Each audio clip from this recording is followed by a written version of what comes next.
2019 फक्त आमच्या नशिबात नव्हतं की काय माहिती नाही. आम्ही त्या वर्षी 4 प्रयत्न केले 9 थराचे. त्या प्रयत्नांना काय आम्हाला यश भेटला ना. 3 सेकंड आम्हाला खूप आठवण राहिली. स्पेनला जाऊन बराचसा एक्सपिरियन्स भेटला मला. तिथे त्यांच्या टेक्निक्स, छोट्या-छोट्या टेक्निक्स असून दे, की कशा पद्धतीने थराची रचना करायची आहे. या वेट मॅनेजमेंट असतं. माझा मित्र जय जवानचे कोच आहेत, संदीप ढवळे सर. गिअर बसवायला किंवा सेटअप व्हायला बरीच वर्ष जातात. मध्ये नॉलेज अभ्यास पण करावा लागतो. हो, अभ्यास तिथपर्यंत पोहोचणं खूप कठीण होतं. आणि दोन्ही मंडळ जय जवान आणि कोकणनगर हे दोन्ही मंडळाची 2025 साली 10 थरातून इतिहास केले. तर तिथे पोहोचणंच इतकं कठीण होतं की दोन्ही मंडळ चांगल्या रीतीने पोहोचली. आणि अनुभव एवढा आहे की जिकडे तिकडे ती चर्चाच चालू आहे, 10 तर 10 तर 10 तर. कारण प्रत्येक मंडळाचं स्वप्न असतं की आम्हाला तिथे पोहोचायचं.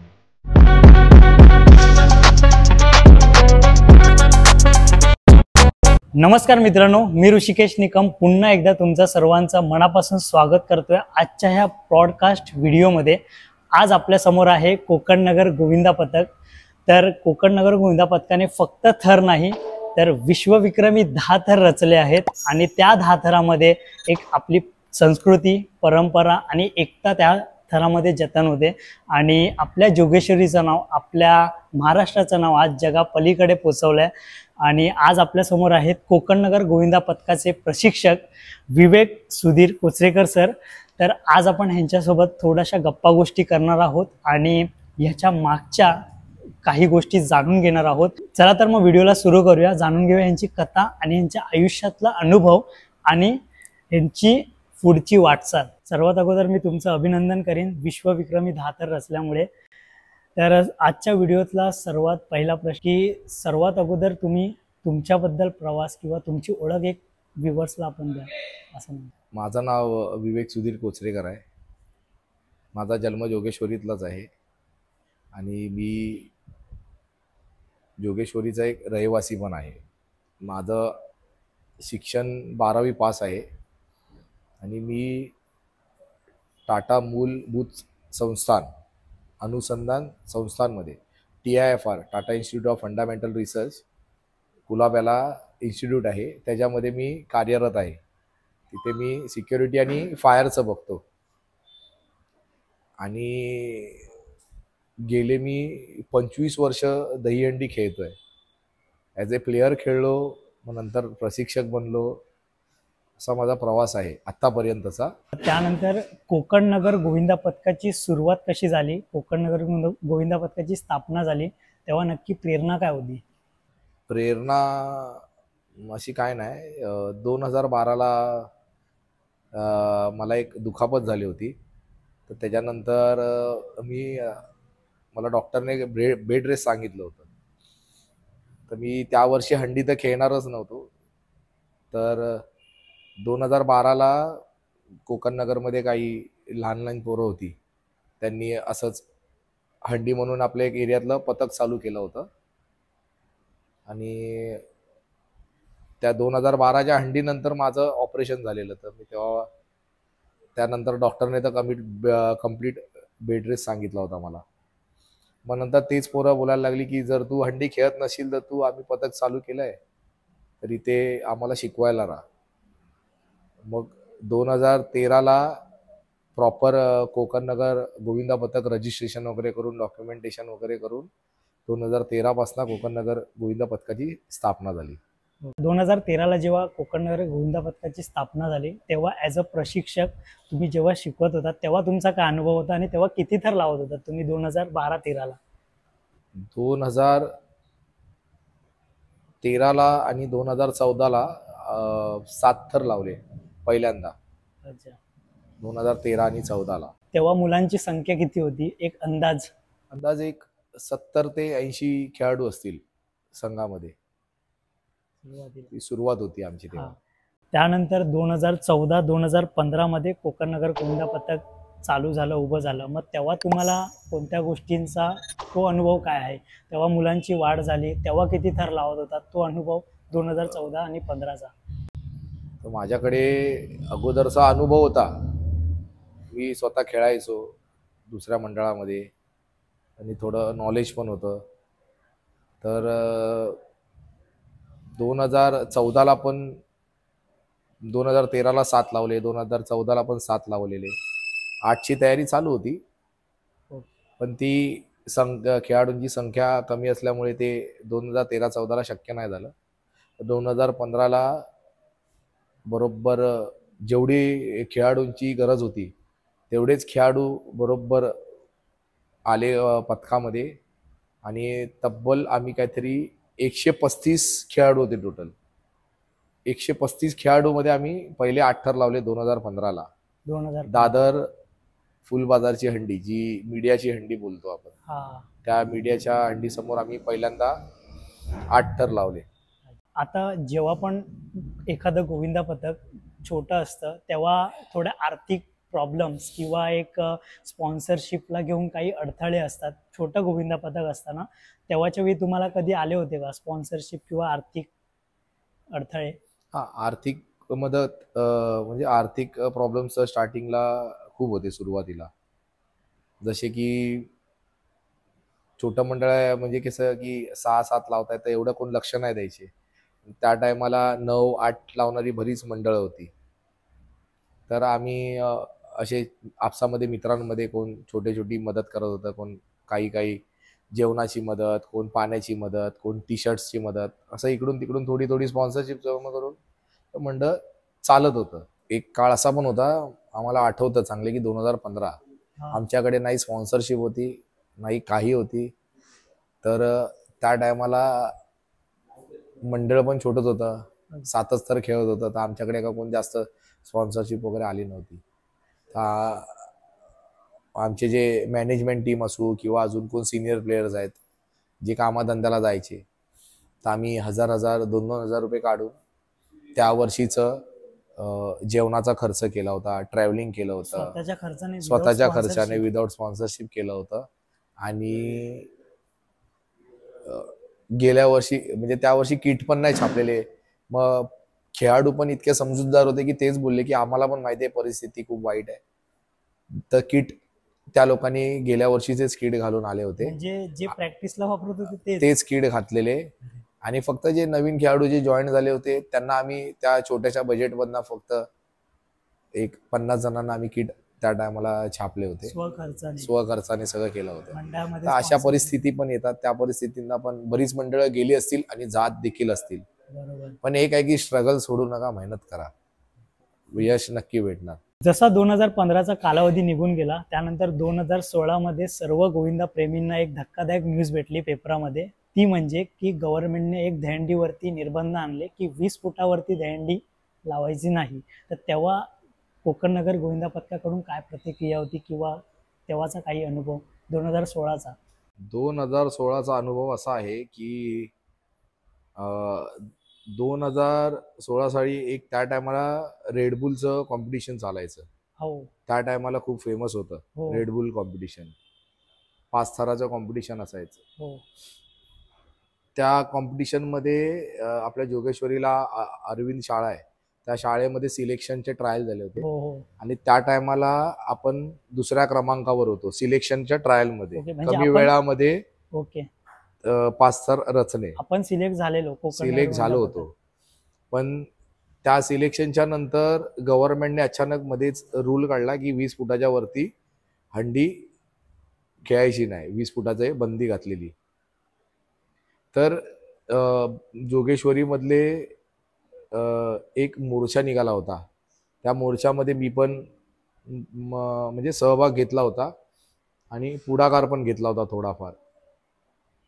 तर जेव्हा मोर्चा निघाला बरीचशी मंडळं जॉईन झाली होती आणि मोर्चा घेऊन शिवाजी पार्कला आम्ही गेलो होतो. पण शिवाजी पार्कला ज्या दिवशी मोर्चा होता त्याच दिवशी रेडबुलचं कॉम्पिटिशन देखील होतं. ओके. तर त्या कॉम्पिटिशनमध्ये मी तिथे गेलो. बरीच मंडळांना मी सांगितलं की रेडबुलचं कॉम्पिटिशन खेळूया नको, आपण मोर्चाला जाऊया, कारण हंडी जपणं ही महत्वाची आहे. तो सण आपला जी बंदी आणली. पण तेव्हा एकही मंडळ त्या मोर्चाला जॉईन नाही झाले. त्यांना नुसतं स्वतःच रेडबुल आम्हाला कॉम्पिटिशन खेळायचं आहे, हे खेळायचं आहे, तेवढंच चालू होतं. बरोबर. एवढं वाईट वाटलं होतं मला, कारण त्या अगोदर मी पथकाचा प्रमुख म्हणजे मी माझ्या मॅनेजमेंट टीमला आणि पथकाच्या पोरांना सांगितलं होतं की आपल्याला रेडबुल एवढं महत्वाचं नाही आहे, हंडीचा सण वाचवणं खूप गरजेचं खूप आहे. गरजेचं आहे. मी सगळ्या पोरांना तिथे डायव्हर्ट केलं होतं. आम्ही ते कॉम्पिटिशन पण खेळलो नव्हतो. तर त्या वर्षी मॅनेजमेंट मला बोलली पण की तुझ्या शब्दाचा मान ठेवला आणि आपण कॉम्पिटिशन खेळलो नाही, पण तू जेव्हा बरेच मंडळांना सांगायला गेलास तर त्यात एकही मंडळ तुला जॉईन नाही झालं. कोणतंहीच मंडळ नव्हतं. कोणतंही मंडळात नाही झालं जॉईन. आणि नंतर थोडीफार इकड तिकडची मंडळं आली, जसे चेंबूरवाले आले होते थोडे. अच्छा. जय जवान एक मंडळ जॉईन झालं होतं. ओके. तसे थोडीफार हिंदू एकता एक मंडळ होतं, तिकडचे काही खेळाडू वगैरे आले होते. ओके. असे थोडेफार इकड तिकडचे खेळाडू येऊन त्या ओके. मोर्चाला जॉईन झाले होते आणि तो मोर्चा शिवाजी पार्कला आपण घेऊन गेलो होतो. हा. तर त्या मोर्चानंतर काय नेमकं झालं, म्हणजे सरकारने 20 फुटाची ही निर्बंध आणले किंवा एक नियम आणला, त्यामागे कारण पण असं होतं की दहीहंडीमध्ये ॲक्सिडेंट्स खूप व्हायचे. तर कुठेतरी म्हणजे काही लोकांच्या मनामध्ये असं होतं की हा नियम आणला, चांगलं केलं. 20 फुटाची बंदी घातली होती. तर कसं आहे की जे हा जो हंडी हा सण खेळत नाहीत ना, त्यांना बरेच प्रॉब्लेम आहेत. दहीहंडी खेळाडूंपासनं की त्या दहीहंडी सणापासनं. हे चढतात आणि पडून मरतात, इंजरी होतात, हे होतात. पण जे खेळतात, कधी त्या लोकांना कधी जे जे चांगले कोचेस असतील किंवा खेळाडू असतील, कधी सरकारने किंवा जे जे कोण आहेत म्हणजे मेन त्या टायमाला होते, त्यांचं काम होतं की त्या लोकांना एकदा जवळ घेऊन की त्याच्यामध्ये टेक्निक्स किंवा इंजरी कसे कमी होतील हे सगळ्या गोष्टीचा विचार करून त्या टायमाला निर्णय दिला पाहिजे होता.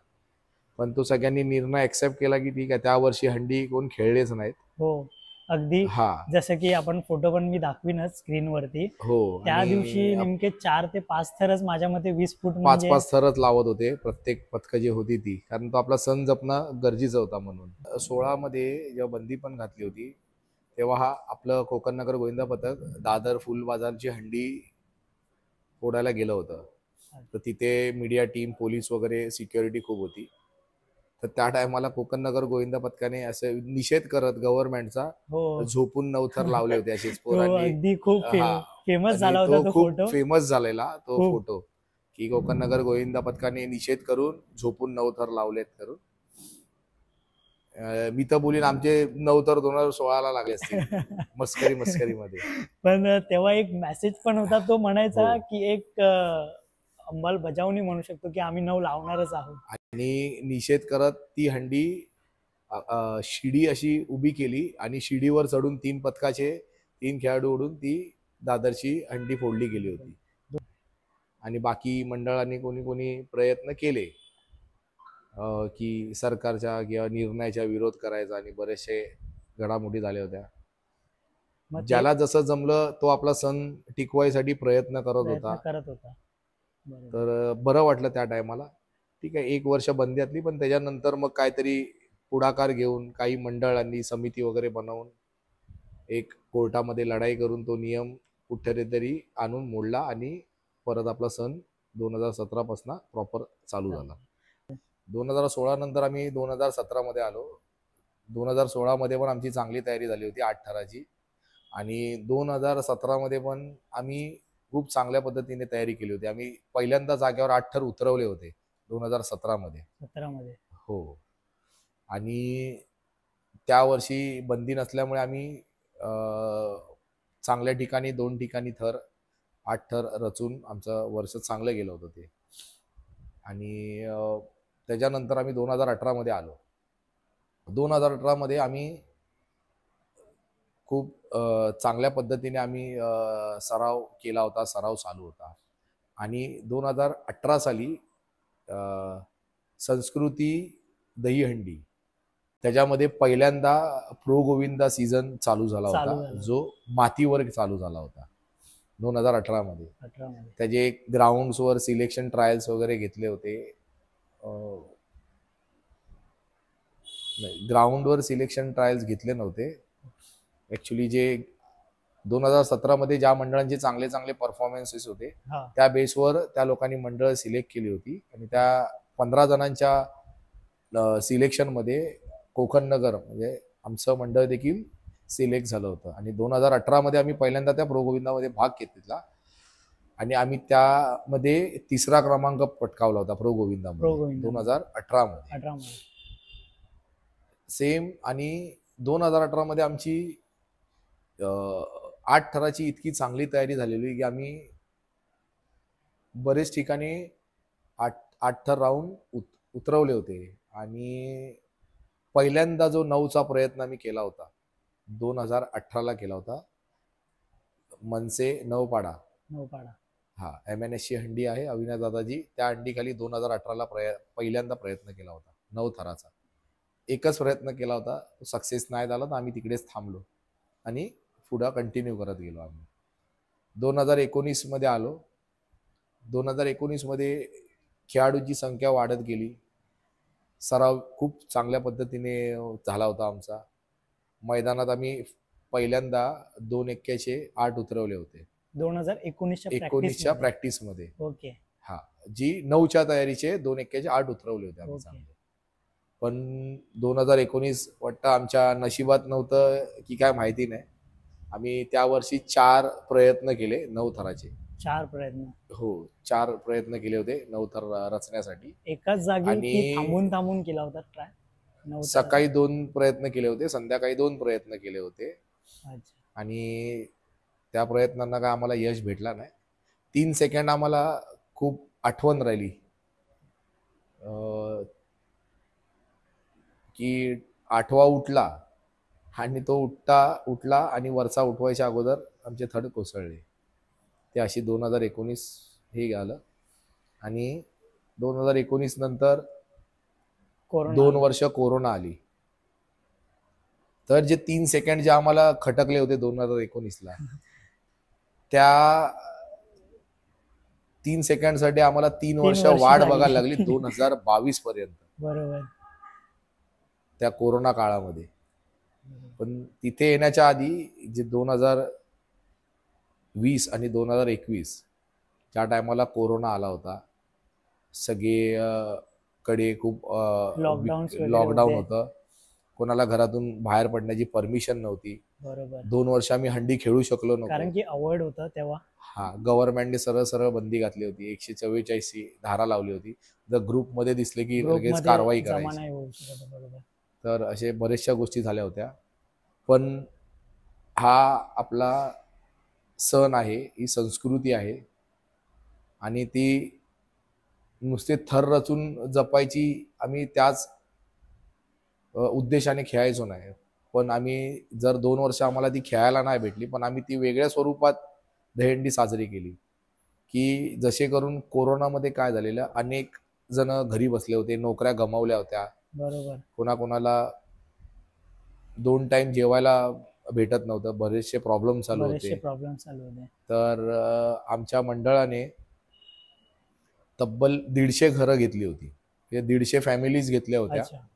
आणि त्या 150 फॅमिलीजला जवळजवळ 9 महिने आम्ही दर 15 दिवसाला एक असं पॅकेज बनवलं होतं. ओके. म्हणजे किराणा मालाचं किंवा घरचं तेल राशन जे काय असतं. रिक्वायरमेंट असेल असे ते हा. 150 घरांना आम्ही 9 महिने 9 तब्बल महिने मदत करत होतो आम्ही. चांगली गोष्ट होती एकदम. तसा उपक्रम आम्ही एक त्या स्वरूपात आम्ही केले की अशा प्रकारे नाही तर अशा प्रकारे आपण हंडी साजरी म्हणजे करूया. आपण म्हणू शकतो की कोकण नगर गोविंदा पथक म्हणजे काही का असेना पण एक सामाजिक उपक्रम पण करत असतात. त्यांच्या प्रतीने जितकी त्यांची शक्ती आहे, जे काय करायचं आहे, तर ही पण एक चांगली गोष्ट वाटली हो. की असे सामाजिक उपक्रम करणं. कारण की एखाद्या चांगल्या पथकाची ओळख अशा वाईट टाईमलाच एक किंवा आपण मदत करतो तेव्हाच एक दिसून येते. तर हे खूप चांगलं वाटलं की एक सामाजिक उपक्रम असे करतात. तर 9 महिने करणं म्हणजे खूप चांगलीच गोष्ट होती. हो. आणि तेव्हा खूप आधार भेटला असेल, ज्यांना पण भेटला असेल. हो, आधार पण घेतला. त्याच्यामध्ये आम्ही एक ब्लड कॅम्प पण भरवला होता. हो. त्याच्या व्यतिरिक्त एक महाडला एक पूर आला होता आणि कोल्हापूरला पूर पूर आला आला होता. होता. हो. त्या दोन्ही पुरामध्ये जवळजवळ एक ट्रक भरून आम्ही तसंच गरजूचं जेवढं सामान आहे ते आम्ही जाऊन त्या गावांमध्ये वाटप केलं होतं. बरोबर. एक कोल्हापूर आणि महाड या बरोबर. दोन्ही क्षेत्रामध्ये त्या आणि काळामध्ये पूर आले होते दोन्ही ठिकाणी. आणि जर मी चुकीचा नसीन तर मला असं वाटतं की कोकण नगर मधून पूर्ण आपण जे पुनर्ग्रस्तांसाठी आपण प्लॅस्टिक जे पण काय असेल ते एक ट्रक भरून आपण मदत केली होती हो, वस्तू. तेच की दोन्ही ठिकाणी मंडळाने चांगली मदत केली होती. की काय काय वस्तू म्हणजे लागतील, जे आपल्या रिक्वायरमेंट्स आहेत ते. घरामध्ये जे काही वस्तू चांगल्या आहेत जे आपण देऊ इच्छितो ते आपल्या स्वखुशीने देऊन एक ट्रक भरून वेगळं ते सामान प्लस काही जे किराणा माल किंवा तो काय असेल तो चादर वेगळा सामान. जे काय असतील ते आम्ही गरजू वस्तू ज्या होत्या त्या तर अशा हे एक पद्धतीने आम्ही मदत केली होती. चांगलं आहे. आणि 2022ला जसे आम्ही नवथर रचले पहिल्यांदा दोन वेळा नवथर रचले चांगल्या रीतीने. तर महाराष्ट्र समिती जी आपली दहीहंडीची समिती आहे त्यांच्या मार्फत स्पेनला जायला संधी भेटली. कोकण नगर गोविंदाचा खेळाडू म्हणून एका प्लेयरला मला संधी भेटली होती स्पेनला जायला आणि मी पहिल्यांदा स्पेनला जाऊन आलो दुसऱ्या देशामध्ये. मग त्यांच्या स्पेनला जाऊन बराचसा एक्सपिरियन्स भेटला मला. तिथे त्यांच्या टेक्निक्स, त्यांचं कॉम्पिटिशन कशा प्रकारे असतं असे आणि त्यांचा कल्चर, रहन सहन, एक वेगळं देश, युरोपियन कंट्री, बरेचसा एक्सपिरियन्स भेटला त्या टायमाला जेव्हा 2022ला. जेव्हा तुम्ही स्पेनला गेला होता तेव्हा तुम्ही तिथेच पण थर रचला होता आपल्या संस्कृतीमध्ये किंवा आपल्या आपल्या इंडियन संस्कृतीमध्ये किंवा आपल्या महाराष्ट्राच्या एका संस्कृतीमध्ये. हो, आपल्या पद्धतीने आपण 6 थर तिथे रचले होते 2022ला. त्या त्याच्या आणि ते तब्बल काहीतरी 28 की 27 खेळाडूंमध्येच 6 थर रचले होते सादर त्या रचलेलं. 2022 मध्ये. तर तेव्हा तो फील काय होता कारण की आपण इंडियाला रिप्रेझेंट करायला स्पेनमध्ये गेलो होतात काही नेमके मंडळी. तर तो काय अनुभव होता किंवा ती फिलिंग काय होती तुमच्या तो की स्पेनला जाऊन इंडियाला रिप्रेझेंट करणं म्हणजे एक अभिमानाची गोष्ट आहे. तर तो फील काय होता त्या तिकडे जेव्हा आपले थर लावत होतो आपण. तो अनुभव खूप वेगळाच होता स्पेनचा. थर रचणं तर ठीक आहे पण तिकडच्या बरेचशा कल्चर काय असतो की तिकडच्या टीम्स आहेत, बऱ्याचशा मोठ्या मोठ्या टीम्स आहेत आणि तिकडचा जो फेमस टीम आहे ज्या टीमला आम्ही सपोर्ट करायला गेलेलो इंडियामधले तर ती आहे विला फ्रँका कॅसलर्स. आणि अशा बरेचशा टीम आहेत. आणि स्पेनमध्ये अक्षरशः माझी 10 धरायची इच्छा तर 2022लाच पूर्ण झाली होती की मी त्यांची जी कॉम्पिटिशन होतं त्या कॉम्पिटिशनला मी खाली उभा होतो आणि माझ्या खांद्यावर देखील पाय होता आणि मला असं वाटलं की ते 10 तर माझ्या खांद्यावर पण लागले आहेत आणि माझं स्वप्न तेव्हाच पूर्ण झालं होतं अरे 2022ला. बापरे, हे तर माहितीच नव्हतं. एकदम हा, खतरनाक वेगळाच एक एक्सपिरियन्स होता. म्हणजे तिकडे तुम्ही राहून एक त्या पार्ट झाला त्या गोष्टीचा 10 हो. ताराच्या. आणि तिथे बरेचसे मित्रमंडळी बनली. हा.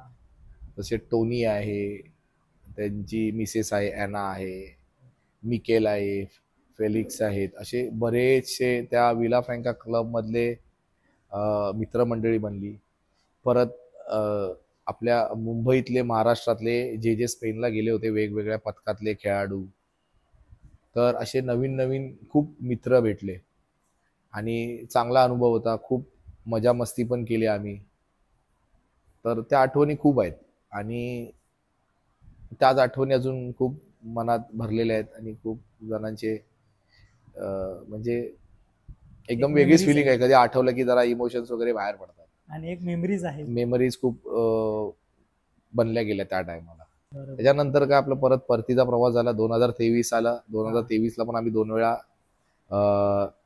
9 लावले होते. पण 2023 मध्ये जो प्रो गोविंदा मातीवर खेळला जात होता तो पहिल्यांदा मॅटवर घेऊन आले. पूर्वेश जी सरनाईक आणि प्रताप सरनाईक सर या दोघांनी प्रो गोविंदा हा पहिल्यांदा मॅटवर घेऊन आले आणि वर्ली NSI डोममध्ये प्रो गोविंदा सीझन 1चं कॉम्पिटिशन आलं. तेव्हा जेव्हा प्रो गोविंदाचं कॉम्पिटिशन आलं 2023 मध्ये तुम्ही रनरअप होतात हो. मग त्या जेव्हा तो खेळ मॅटवर गेला त्यामुळे ॲज अ खेळाडूंना किंवा प्लेयर्स आहेत त्यांना या गोष्टीचा काही फायदा की त्याआधी एक बोलीन की 2022ला देखील प्रो गोविंदा झाला होता, पण तो संस्कृतीच्या हंडीला झाला होता, मातीवर तिथेच. त्या प्रो गोविंदा देखील मध्ये आम्ही दुसरा क्रमांक पटकावला होता. प्रो सीझन 2 मध्ये तो मातीवर झाला होता. त्याच्यानंतर त्यांच्या प्रयत्नांना यश भेटून त्या लोकांनी तो मॅटवर घेऊन आले आणि प्रो सीझन 1 आणि प्रो गोविंदा सीझन जो चालू झाला, सिलेक्शन प्रोसेस झाली, हे ते बरे वगैरे, तर हंडीला एक बघण्याचा दृष्टिकोनच बदलला लोकांचं, बरोबर की जे पालक असून दे किंवा फॅमिली असायची, जे खेळाडूंना पाठवायची नाही, हो तर ते स्वतःहून आवर्जून पाठवायला लागले की हा माझा मुलगा आता मॅटवर जाणार. एक तो लोकांचा दृष्टिकोन बदलला. परत बरेचशा नियम, अटी, सेफ्टी सगळं सेफ्टी मेजरमेंट्स वगैरे जे काय आहेत, बऱ्याचशा गोष्टी टेक्निकल वस्तू ज्या गोष्टी आहेत त्या निर्देशनात आणत तो प्रो गोविंदा सीझन चांगल्या रीतीने पार पाडला होता आणि त्या सीझनला आम्ही फर्स्ट रनरअप म्हणून आलो होतो. आणि त्याच वर्षी आम्ही 2 वेळा 9 पण देखील उतरवले होते. त्याच्यानंतर आला 2024. 2024 मध्ये पण प्रो सीझन 2 होता. त्यामध्ये आम्ही क्वार्टर फायनलला बाहेर पडलो. पण आम्ही जी मेन जन्माष्टमीचा सण असतो तो तर आम्ही साजरा केला आणि त्या वर्षी आमचं जो 9 थराचा आम्ही रस्ता चालू आहे, तो वारसा आम्ही कायम चालू ठेवला होता. पण त्यानंतर 2024 मध्ये पण आम्ही जे 9 थर रचले होते, पण आम्ही त्याने खुश नव्हतो, की आम्हाला असं वाटलं की ठीक आहे, नाही झालं.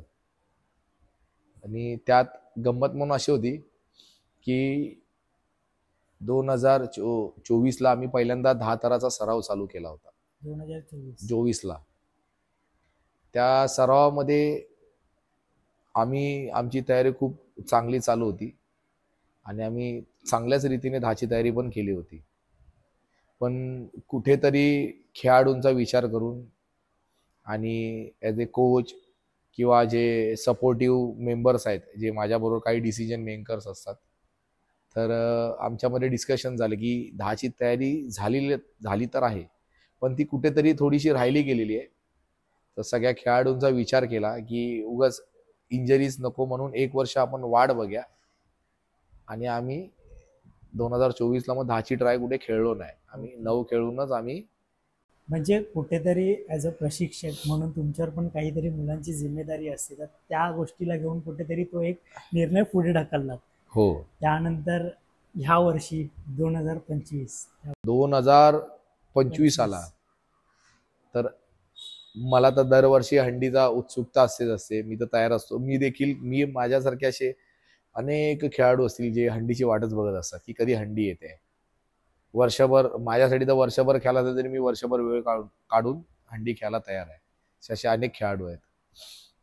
2025 वर्ष आलं. या वर्षी आम्हाला प्रो गोविंदामध्ये भाग घेता नाही आला.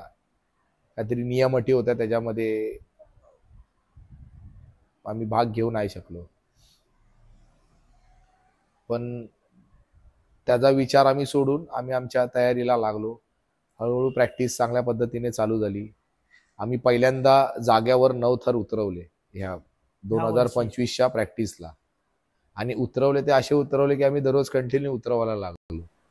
जवळजवळ तरी किती वेळा तुम्ही पिचमध्ये न उतरवला ह्या वर्षी? उतरवले तर 8 वेळा उतरवले. पण 9चा प्रयत्न तर डेली आम्ही 2-2, 3-3 वेळा करायचो. पण काही टेक्निकल इश्यू असल्यामुळे आम्ही ते ट्राय पूर्ण नाही रचायचो. कुठेतरी उतरवून टाकायचो. ज्याप्रमाणे आपण ऐकत आलो की तुम्ही कंटिन्यू रनरअप किंवा एक सेकंड रनरअप जिंकतच आला आहात, मला एक त्यामध्ये सहभाग न घेता आला तर मुलांची काय प्रतिक्रिया होती यावर या वर्षी? मुलांची प्रतिक्रिया म्हणजे आता प्रो गोविंदाचं एक लेवल जो स्तर आहे तो थोडा डिफरंट लेवलवर गेलेला आहे.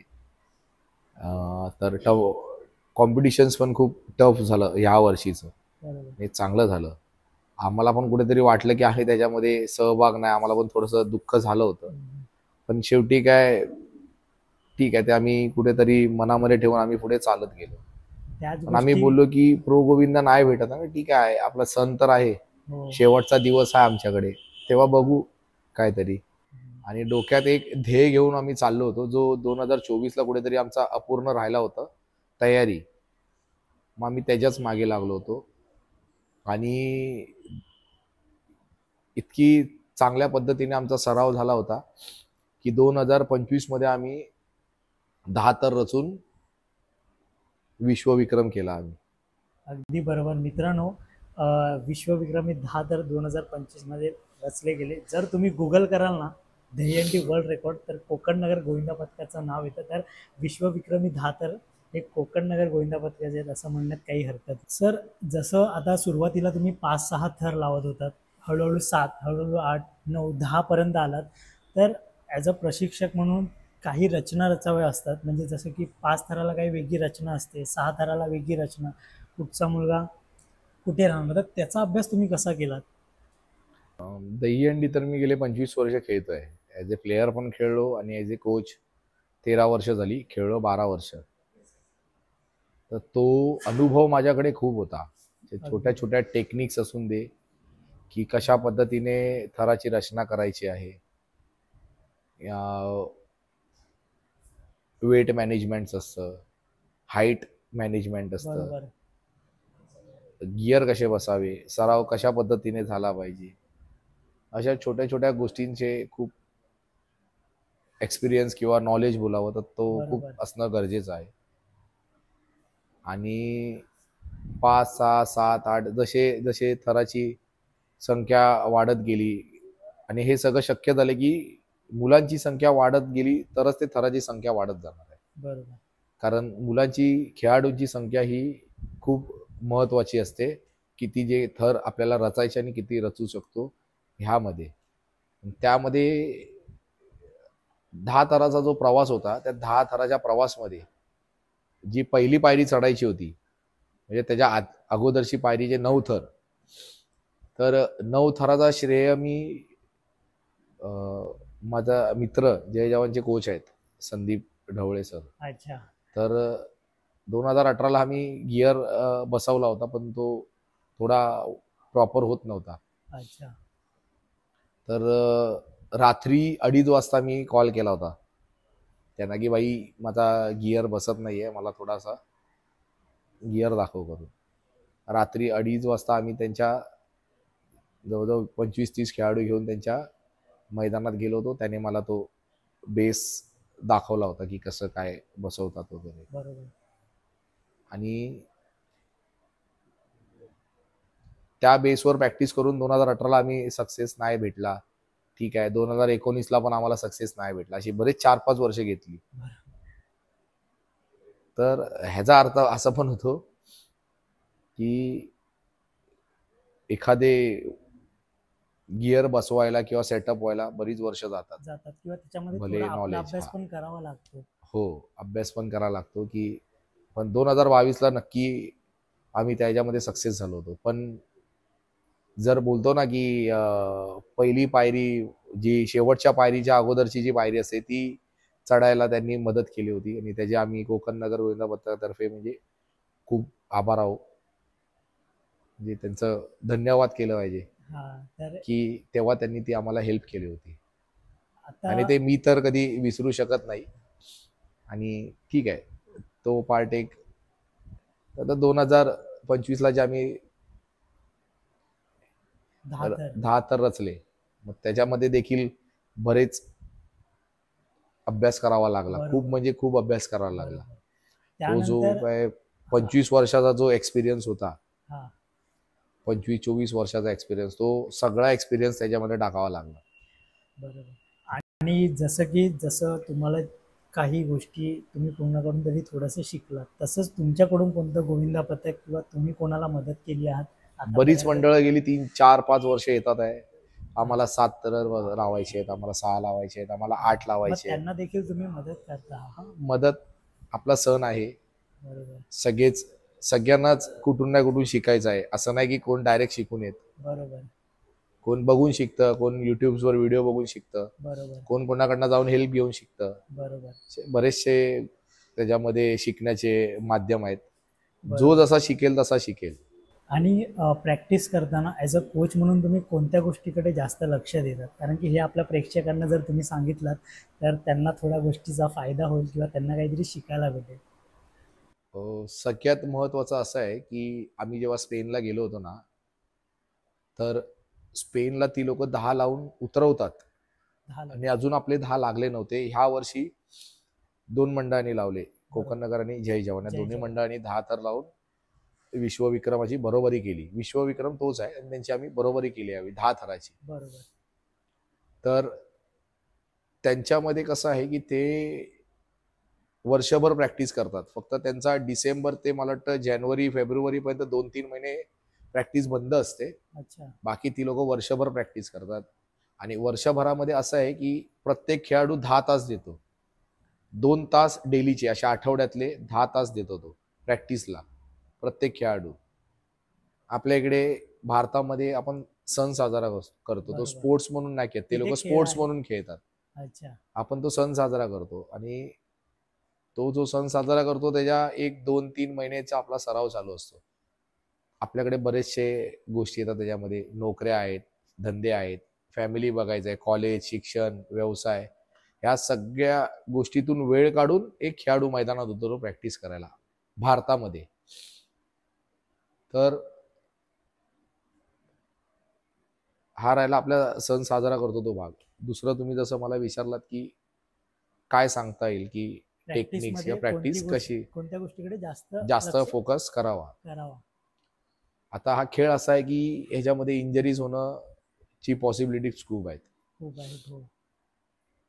तर त्या पॉसिबिलिटीज कमी कशा करता येतील आणि चांगल्या रीतीने थर कसे रचता येतील ह्याच्यावर अभ्यास करणं खूप गरजेचं आहे. हो. की जर मला एक थर, माझा टार्गेट पकडून चालू आहे की बाबा मला या वर्षी 8 थर रचायचे आहेत. बरोबर. तर 8 थर रचायच्या अगोदर ते 8 थर मला माझ्या डोक्यात पहिला विचार येणार की बाबा मी कशा पद्धतीने रचू, की काय गिअर बोलतो आपण, तो गिअर कशा पद्धतीने रचला जाईल, की कशा पद्धतीने मी रचू, हे पहिल्या डोक्यात आणून वगैरे सगळं विचार करून नंतर मग तो, म्हणजे हे सगळं मी माझं सांगतोय. मी पहिला डोक्यात विचार करणार की असं रचायचं आहे, ह्या पद्धतीने रचायचं आहे, मग हा गिअर असणार, हे असणार. मग तो पेपरवर अभ्यास केलाय, मग पेपरवर डायग्राम काढत बसायचे की हा हे असं येणार, हा असा येणार, हा असा येणार, हे वेगवेगळे पाय इथे येणार. मग हे छोट्या छोट्या गोष्टींवर अभ्यास केला. हा भाग राहिला प्रॅक्टिस सुरू व्हायच्या अगोदर वर्षभर. बरोबर. म्हणजे हा स्वतःचा स्वतःचा अभ्यास. मग हे सगळं घेऊन मैदानात उतरा.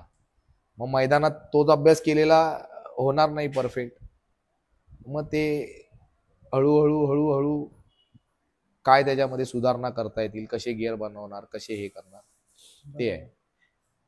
तर अभ्यास करणं हा खूप गरजेचा आहे. महत्वाचा आहे. आणि कोणत्या चुका किंवा जे कोण मेन खेळाडू आहेत, जे प्रशिक्षकाला सपोर्ट करतात, बरोबर, त्या सगळ्यांमध्ये एक बॉन्डिंग, कशी थराची रचना करायची आहे आणि काय करायचे, कुठचे खेळाडू कसे, खेळाडू कुठे राहायचे, हे सगळे बरोबर, बॉन्डिंग असणं खूप महत्वाचं आहे. दुसरा राहिला प्रॅक्टिसचा प्रश्न. तर प्रॅक्टिस जी मी घेतो ती वरून सुरू करतो. जसे 3 एक्क्याने जर सुरुवात केली, 3 एक्के चांगले तयार झाल्यानंतर मग त्याच्या खाली एक थर वाढवायचा, वरून कमी करायचा. मग जर हे थर परफेक्ट झाले, मग वरचा एक्का टाकायचा, परत एक थर खालून वाढवायचा, वरून कमी करायचा, बरोबर, परत वरचा एक्का टाकायचा, मग ते परफेक्ट झाले, परत खालून एक थर वाढवा, वरून 2 कमी करा. जसे जसे वाढत जाणार त्याचे मग परत एक एक वरती वाढवत जावा. एक खालून वाढवा, एक वरून वाढवा. ही आम्ही जी टेक्निक फॉलो करतो ती, ह्याने काय होतं की थर तुमचे परफेक्ट होत जातात आणि ती जी थराची रचना जी चालू असते त्याच्यामध्ये जेव्हा गिअर बसत नसेल किंवा काय प्रॉब्लेम होत आहे, ते प्रॉब्लेम्स आपल्याला शोधायचे आहेत की गिअर का बसत नाही, तो लांब का होतोय, की कुठे काय प्रॉब्लेम होत आहे. ह्या सगळ्या छोट्या छोट्या गोष्टी त्याच्यामध्ये शोधणं खूप गरजेचं आहे. आणि जोपर्यंत आपले जे थर परफेक्ट होत नाही तोपर्यंत वाढवून अर्थच नाही ना. बरोबर. त्यामुळे तुम्ही injuries जबरदस्ती पण वाढवत जाणार, हा बाबा तू राहा, आणि ते थर कोसळणार आणि इंजरीज वाढणार. त्याच्या प्रवासापर्यंत जेव्हा कधीही ट्राय पडते किंवा काही प्रॅक्टिसमध्ये असो या लास्टच्या दिवशी असो काही, तर तेव्हा जे काही इंजरीज असतात तर त्यांना कसं तुम्ही मॅनेज करता आणि मुलांचं मनोबल कसं वाढवता? इंजरीज तर सांगता येत नाही की इंजरीज मोठी ट्राय पडून होईल की छोटी ट्राय पडून होईल की काय होईल. तर इंजरीज हे पहिल्या थरावरनं पण पडून झालेली आहे आणि वरून पण पडून झालेली आहे. तर इंजरी ही सांगता येत नाही की कशी होईल. हा खेळ आहे तर खेळामध्ये खेळ आहे, त्याच्यामध्ये इंजरीज होत राहणार. ती मोठी ट्राय पडली तरी इंजरीज होणार नाही, पण छोटी ट्राय पडली तरी इंजरीज होते. तर उदाहरण द्यायला गेलं तर ह्या वर्षीचं उदाहरण देतो की आमची 10ची ट्राय पडली तरी एकही खेळाडू इंजर्ड नाही झाला. अरे चांगली गोष्ट आहे आम्ही सगळ्यात. थर लावले आणि आम्ही नंतर कोसळले थर. एक पण खेळाडू इंजर्ड नाही झाला, सगळे सेफ आहेत. पण काही वर्षापूर्वी असं पण झालंय की 5-6 थर लावले तरी कोणाला कोणाला मुक्का मार लागला किंवा काय प्रॉब्लेम झाला, असं पण झालेलं आहे. असं तर पण ते इंजरीज काय सांगता येत नाहीत की कुठच्या थरावर येईल आणि कशी होईल. तर तो एक पार्ट ऑफ द गेम. बरोबर. आणि अजून एक विषय, जर पथकामध्ये एखादा नवीन मुलगा येत असेल तर त्याच्यासाठी कोणत्या 3 गोष्टी अशा महत्त्वाच्या आहेत तुम्हाला असं वाटतं, नाही त्याला लक्ष दिलं पाहिजे त्या गोष्टीकडे?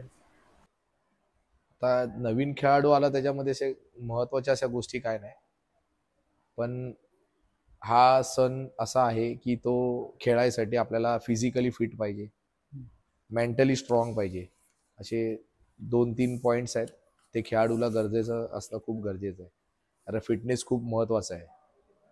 पण तरी पण आपण जर बोलायला गेलो, जर खेळाडूची संख्या आपल्याकडे 100 असेल, त्या 100मध्ये 10च खेळाडू फिट असतील, बाकीचे 90 नॉर्मल. कारण आपण त्यांच्याकडनं जास्त अपेक्षा पण करू शकत नाही, कारण ते जॉब करायचा आहे, व्यवसाय करायचा आहे, कॉलेज लाईफ आहे, अभ्यास आहे, शिक्षण आहे. सगळ्या गोष्टी करून मैदानात उतरायचा, तर स्वतः तरी वेळ काढायला भेटत नाही, पण वेळ देतात ही खूप महत्वाची आहे. बरोबर. आणि प्रशिक्षक म्हणून तुम्हाला आत्तापर्यंत असं कोणतं मोठं आव्हान आलंय ज्याच्यावर तुम्ही मात केली आहे, म्हणजे आत्ताच्या पूर्ण आपल्या एक प्रवासामध्ये तुमच्यासाठी? मोठा आव्हान बघायला गेलो तर 2019 असेल. 2019ला ना आम्ही 9 थराचा प्रयत्न केलेला. 2018ला केलेला एकदाच, पण 2019ला आम्ही 4 वेळा केलं. तर जेव्हा सकाळी आमच्या 2 ट्राय पडल्या, तर त्याच्यानंतर आम्ही तब्बल 12 खेळाडू इंजर्ड झालो होतो. आणि वेळ प्रसंग अशी होती की ते 12च्या 12 खेळाडूंना रिप्लेस नव्हते. अच्छा, रिप्लेसमेंट रिप्लेसमेंट नव्हते. कट टू कट मुलं. हा, मग ते बोलायला की जेवढे खेळाडू तेवढ्याच ह्याच्यामध्ये तसं. पण जिद्द होती, सगळं होतं. कोणाला मुका मार लागला, कोणाला काय लागलाय, कोणाचा हात दुखतोय, कोणाचा पाय दुखतोय, पाय मुरगळला, अशा बऱ्याचशा गोष्टी होत्या. बरोबर. पण त्या सगळ्या गोष्टी घेऊन सुद्धा आम्ही ते 12च्या 12 खेळाडू परत 2 ट्राय आम्ही त्या 12च्या 12 खेळाडू घेऊन आम्ही त्या परत 2 वेळा 9चा प्रयत्न केला आणि त्याच प्रयत्नामध्ये आमचा टॉपर उठता आम्ही पडलो होतो. तर तर हे तो एक प्रसंग आहे. आणि गेल्या वर्षी देखील आमचा जो आम्ही 10चा सराव चालू होता, आमच्याकडे पुरेसे खेळाडू नव्हते. त्याच्यामध्ये पण आम्ही चांगली तयारी केली होती, पण कुठेतरी ती तयारी अपूर्ण वाटत होती, म्हणून आम्ही प्रयत्नच केला नाही की 1 वर्ष वाढ बघूया बोललो होतो. बरोबर. आणि 2025ला देखील तीच परिस्थिती होती की खेळाडूची संख्या ही खूप, जेवढी गरज आहे तेवढीच संख्या होती. असे एक्स्ट्रा खेळाडू किंवा म्हणजे रिप्लेसमेंट असे आमच्याकडे नव्हतेच. तर ती मनात घेऊन प्रॅक्टिस करायची होती. आणि एक जिद्द जर होती. ती एवढी मोठी ट्राय आहे, जर ती पडली, त्याच्यामध्ये दुखापत झालंच, मग आमचा शेवटचा दिवस खूप, जे आम्हाला स्वप्न पूर्ण झालं किंवा करायचं होतं ते पूर्ण झालं नसतं. ते सगळं मनात घेऊन असे भरपूर चॅलेंजेस होते आणि त्या चॅलेंजेसला पार करत करत करत आम्ही ते 10 तर रचलेत ह्यावेळी. तर ते खूप आठवणीमध्ये राहणार की बोलतात ना एक की कट टू कट खेळाडू, म्हणजे एक्स्ट्रा हे नाहीत किंवा रिप्लेसमेंट नाहीत. आणि त्या ज्या 10 थराच्या रचनामध्ये अशी खेळाडू होते की जर इंजर्ड झाले असते तर आम्हाला 10ची ट्राय पण खेळायला पॉसिबल नव्हतं. म्हणून ती खूप आम्हाला आठवणीत राहणार आहेत हे बरोबर. 10 थर. जसं ह्या वर्षी कोकण नगर गोविंदा पथकाने 10 थर लावले, त्यानंतर तुम्हाला वेगळी ओळख काय मिळाली असेल? वेगळी ओळख म्हणजे आता असं असं वाटतं की 10 तारखेच्या अगोदर एकदम वेगळं होतं, 16 तारखेच्या अगोदर. आणि जसे 10 लावले आणि 16 तारीख उलटून गेली, एकदम वेगळंच लाईफ पूर्ण चेंजेस असे भरपूर झालेत.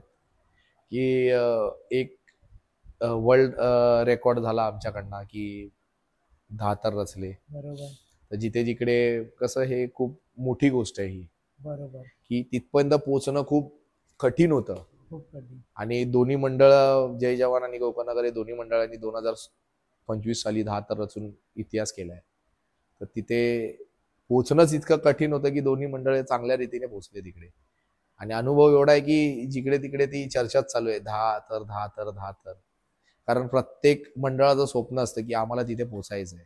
बरोबर. तिथे पोहोचणं खरोखर खूप कठीण आहे, खूप मेहनत लागते आणि नशीब देखील लागतं. पण नशीब 1% पकडला, पण 99% आपल्याला मेहनत लागते. बरोबर. तर 1% आपल्याला नशीब साथ देते. तरुणांना आजच्या व्हिडिओतून तुम्ही कोणता असा मेसेज द्याल? तरुणांना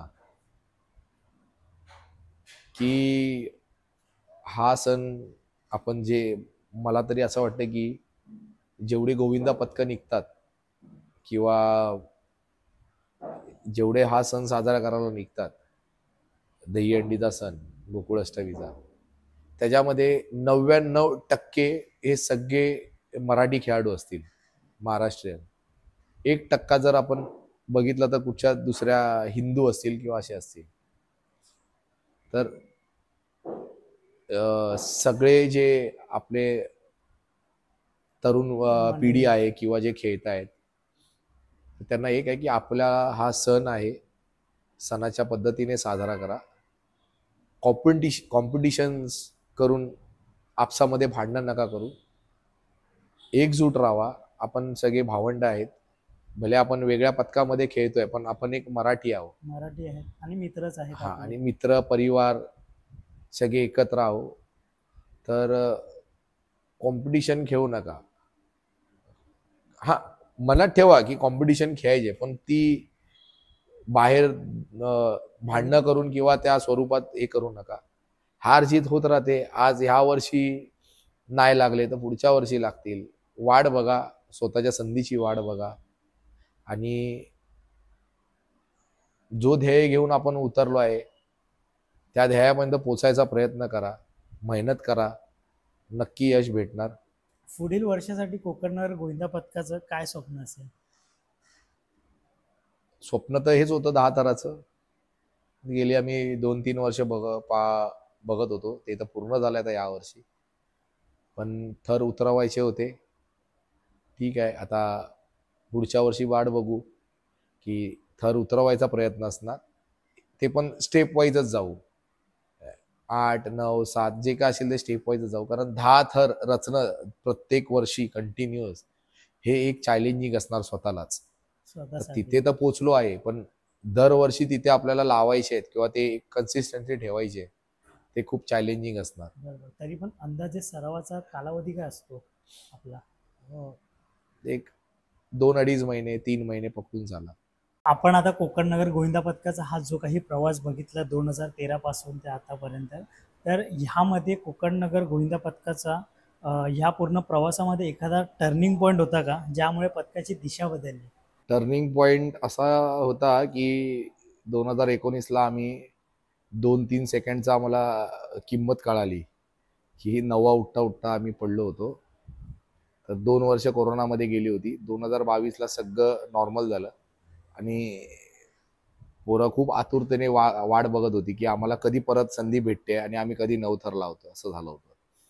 तो फायनली 2022ची प्रॅक्टिस वगैरे चालू झाली आणि प्रॅक्टिस इतकी छान पद्धतीने झाली होती की तो आमचा 2022 टर्निंग पॉईंटच पकडला जाईल. 2022ला आम्ही सकाळी सकाळी MNS मनसेची हंडी आहे, जी अविनाश दादाची अविनाश हंडी आहे, दादा. नौपाड्याला. तिथे आम्ही सकाळी पहिल्यांदा गेलो आणि पहिल्यांदा 9 थर पहिल्याच प्रयत्नात सक्सेस केले आणि आमची विक्रमाची बरोबरीमध्ये आम्ही नोंद करून घेतली 4थं मंडळ म्हणून. बरोबर. आणि सांगण्यासाठी एक असं पण म्हणू शकतो की कोकणनगर गोविंदा पथक दुसरं असं गोविंदा पथक आहे जे 3 एक्क्याने 9 लावले. हो. पथकामध्ये आत्ता आपण कोकणनगर गोविंदा पथकामध्ये बघायला गेलं तर बरेच मंडळी आहेत, खूप खेळाडू आहेत. तर एवढ्या मोठ्या गोविंदा पथकाला किंवा ह्या खेळाडूंना कसं तुम्ही मॅनेज केलं जातं किंवा कसं करतात मॅनेज तुम्ही? मॅनेज करणं एकट्याला तर इम्पॉसिबल आहे, की एवढी मोठी संख्या पॉसिबल म्हणजे मॅनेज करणं. तर त्याच्यासाठी एक आमची मॅनेजमेंट टीम आहे. माझी म्हणजे प्रत्येक मंडळामध्ये असते मॅनेजमेंट टीम. बरोबर. तर त्यांचा खूप मोठा 50% जर बोलायला गेलो, की 50% पण कमीच पडतील, की त्यांचा खूप मोठा वाटा आहे. ती पूर्ण मंडळ स्थापन करणं. कारण त्याच्यामध्ये बरेच खर्च येतात. जसा सुरुवातच जर करायला गेलो, तर आपण पहिला येतं किट. बरोबर. किट झालं, जेवण झालं, ट्रॅव्हलिंग झालं, पोरांचा इन्शुरन्स झाला. असे बऱ्याचशा गोष्टी येतात. त्या गोष्टी त्या सगळे ते मॅनेजमेंट करते. मॅनेजमेंट. आणि आमच्या मंडळाची मॅनेजमेंट टीम आहे, त्यांच्यासाठी मी खूप म्हणजे त्यांचा खूप आभार मानेन, की खरोखर हॅट्स ऑफ. ते लोक खूप चांगल्या पद्धतीने म्हणजे मंडळ सांभाळत आहेत. बरोबर. आणि त्यामुळेच तुम्हाला कुठेतरी त्या प्रशिक्षक करण्यासाठी किंवा प्रशिक्षक हो. म्हणून जास्त तिथे तुम्ही लक्ष देऊ शकता. हो. आजच्या व्हिडिओमध्ये आज आपण विवेक सरांशी खूप अशा गप्पा गोष्टी केल्या आहेत आणि मला असं वाटतं की तुम्हाला ह्या व्हिडिओतून बरंच काही शिकायला भेटलं असेल. गोविंदा म्हणजे एक दहंडी नाही, तर एक पडून उठण्याची एक ताकद आहे आणि ती ताकद आज आपण कोकणनगर गोविंदा पथकाकडून शिकलो आहोत. तर मित्रांनो, आजचा व्हिडिओ मी इथेच समाप्त करतो आहे. पण व्हिडिओ समाप्त होण्या अगोदर आजच्या ह्या व्हिडिओमध्ये मी पुन्हा एकदा कोकणनगर गोविंदा पथकाचे आभार मानेन आणि विवेक कोचरेकर सर, ज्यांनी आपल्याला त्यांचा खूप बहुमूल्य असा टाईम आज ह्या व्हिडिओसाठी दिला आहे, त्यासाठी पण मी त्यांचे खूप मनापासून आभार मानतो. आणि आजचा हा व्हिडिओ आपण समाप्त करणार आहोत. तर व्हिडिओ आवडला असेल तर व्हिडिओ खाली कॉमेंट्स नक्की करा आणि कोकणनगर गोविंदा पथकाला शुभेच्छा नक्की द्या आणि आपला व्हिडिओ दहंडी प्रेमीपर्यंत नक्की शेअर करा. एवढंच बोलून मी आजचा हा व्हिडिओ समाप्त करतोय. तर भेटू आपण पुढच्या ब्लॉगमध्ये. धन्यवाद. Thank you sir.